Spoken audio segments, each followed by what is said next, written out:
Hello everybody, happy Wednesday, halfway through the week. It's July the 9th. Captain Marty here, and like we always do, we're going to paint a fishing picture for the entire Outer Banks, although it's going to be a little bit of a slow news day, mostly because of the weather. But there's still plenty of opportunity, and today will probably be a little better than it has been for various places. I'll tell you more about what your options are when we come back in just a moment. Locally owned and operated since 1971, Billy's Seafood has been providing the locals and visitors of the Outer Banks with some of the freshest seafood you'll find. Not too far off the beaten path down Collington Road in KDH, Billy's Seafood has become a landmark for those seeking top-notch seafood at affordable prices. Billy's Seafood also has beer, wine, grandma's tuna salad, and other groceries as well. To see more, go online to billyseafoodobx.com. Billy's Seafood, putting fresh seafood on your table for over 50 years. At Fishing Unlimited on the Nags Head Manio Causeway, not only can you get stocked up with all the bait, tackle, and amenities necessary to fish, but you can also be your own captain. That's right. At Fishing Unlimited, you can rent one of their spacious pontoon boats to go fishing, crabbing, dolphin watching, or just to cruise the Roanoke Sound. It's family fun at its finest. Half-day and full-day rentals are available. Be your own captain at Fishing Unlimited on the Nags Head Manio Causeway. So the Hatteras fleet laid to the dock today for the wind we had. It's not a good win for them. And the offshore and inshore fleets laid in. Some of the inshore guys went back in the Sound. More about that later. They've been catching small dolphin and small blackfin tuna and a few billfish, scattered wahoo, when they can get out. But this is normal for this time of year. You're going to get a blow of a day or two, and then you're going to get 3 or 4 days of fishing, then a blow of a day or two, and then 3 or 4 days of fishing. So that is a good thing to remember, is that when you do book a trip, especially if you're coming from a long ways away like Ohio, to have an alternate day.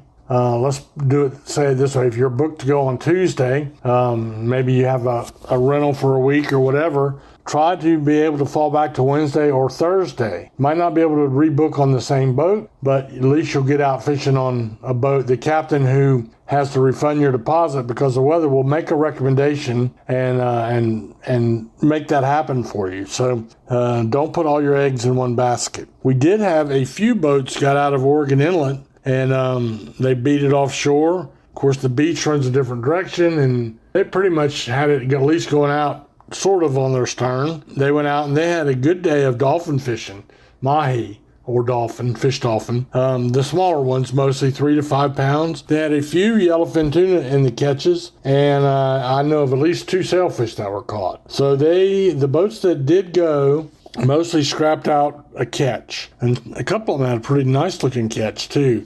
I saw the Pirates Cove report was, 50, 60 of those dolphin. That make a lot of people happy. Well, boy, would I love to have a dolphin fillet to put on the grill this evening, marinated in a little bit of Italian dressing. Throw it on there. It just doesn't get much better. That's the good thing about the dolphin or the mahi, because you can fry them. They're delicious. Really good. You can broil them. Probably one of the best broiling fish you'll ever find, or bake. You can smoke them, and you can, like I said, do them just about any way there is to cook a fish, and it'll come out good.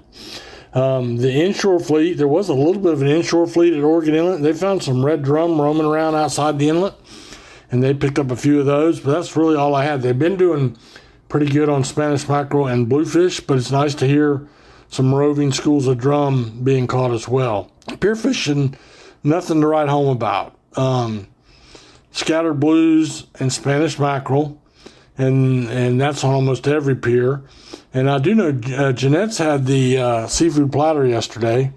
They had bluefish, croaker, sea mullet, and spot. Now, if you're on the northern beaches, Cape Hatteras to the Virginia state line, and you come in, you got 95-degree air temperature, and you're cooking, and you run and charge into the ocean, you're going to get a shock, because the seawater temperatures around Jeanette's Pier were 66 degrees. 66 degrees. My minimum is 72. So that's colder than I'm going in, but that's because the southwest wind blowing off the beach pushes the surface water out. The water that the sun has been heating, this big hot sun. And then up from underneath is the cooler, almost cold winter water, believe it or not, that's hanging down there in the depths, and it comes to the surface along the beach, and that's when you get that 66-degree water, and it's cold. Kids can take it. Grandpa can't. So anyway, same kind of thing in the surf. Scattered bluefish, Spanish mackerel, every once in a while a sea mullet or a spot. So the reports are very, very similar, and it's not red hot fishing. But you got to put in your time. It pays to be coached by a local tackle shop. It really pays to have fresh bait, not just unfrozen bait, but fresh. Caught the same day if possible. So that's really pretty much along the shore of ocean fishing. We'll take a little break, and I'll come back and talk to you about the backcountry and a species we don't talk about very much. So stay right there. Ready to enjoy the Outer Banks the way it was meant to be enjoyed? Then you're ready to take the whole family to Jeanette's Pier in Nags Head. Start with a walk on the 1,000-foot-long pier to watch the sunrise, or a reel in the catch of the day. Some of the best fishing on the East Coast is right here at Jeanette's Pier. Plus, Jeanette's Pier plays host to various events throughout the year, including professional surfing events. For the best day you'll have on the Outer Banks, go to Jeanette'sPier.net or give us a call at 252-255-1501. Jeanette's Pier, milepost 16.5, Nags Head. So in the backcountry, most of our report comes from the Pamlico Sound like it has been. We have a good drum bite going on right now, and they like it rough. There are enough places that you can go. You can most always find a lee somewhere. But the big drum this time of year and right on through the summer will be out there mostly at dark, right at dusk. They love to feed. They go up and down the shoals. They're feeding on menhaden, jumping mullet, and blue crabs. And so there's a plethora of things for them to eat, and we have a lot of recreational and guided professional boats. There's no excuse for not going out there and taking advantage of this. I personally have a lot of my friends over on the beach that will come over here to Hyde County, where I'm at on my little farm, and they'll come over this way and go with a guide and go looking for those drum at night. Now, I mentioned that we were going to talk about what's going on with a species we don't hear much about, and most people are very surprised to hear this, but right now there is a load of tarpon in the Sound. That does not mean, though, that you're going to run out there, see them, cast a plug at them, and hook them and catch them.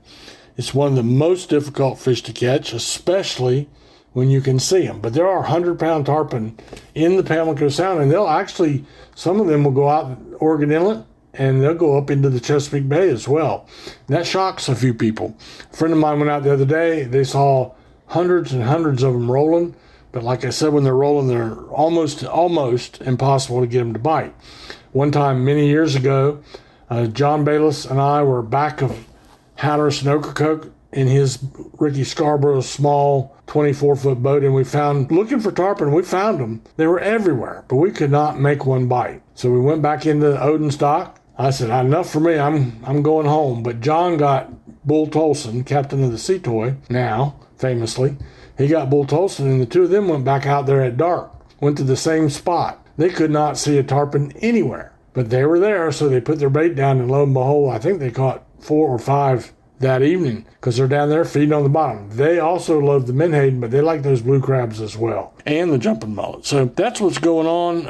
Other than that, keep in mind the Dare County Boatbuilders Tournament coming up July 24th, 25th, and 26th. I'll be over there all week, all through the day. I'll be the Waymaster, and you can come by and say hello at the pavilion at Pirates Cove. And you can listen by going to the Listen Live button on their website or their Facebook page. Website, dcbbf.org. That's Dare County Boatbuilders Foundation.org. And the Facebook page is just Dare County Boatbuilders Foundation. So you can find out all the information you want about scheduling and how you can participate. We raise a lot of money for local high school kids going off to college, and then we support the ones that are already going to college year after year. So it's one of my favorite events in all of the Outer Banks. I hope you'll come out and see us, and I hope you have a blessed day.